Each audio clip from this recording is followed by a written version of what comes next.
جو شیخ عبد القادر جیلانی رحمۃ اللہ علیہ نے اپنی وصیت میں اپنے بچے سے کہی.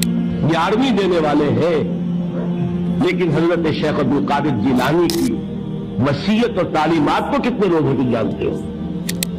اے میرے بچے، اس حقیقت کو ذہن نشین کر لے، لا فاعل فی الحقیقت ولا مؤثر الا اللہ. I open my eyes. اس کائنات Earth میں is our نہ کوئی Pandora. فاعل حقیقی ہے نہ مؤثر حقیقی ہے سوائے اللہ. کسی شے میں کوئی تاثیر نہیں اگر اللہ نہ چاہے. آگ جلا نہیں سکتی اگر اللہ نہ چاہے. پانی ڈبو نہیں سکتا اگر اللہ نہ چاہے. زہر ہلاک نہیں کر سکتا اگر اللہ نہ چاہے. کوئی چیز فائدہ نہیں پہنچا سکتی اگر اللہ نہ چاہے. تو در در پہ کیوں سر جھکاتے ہو؟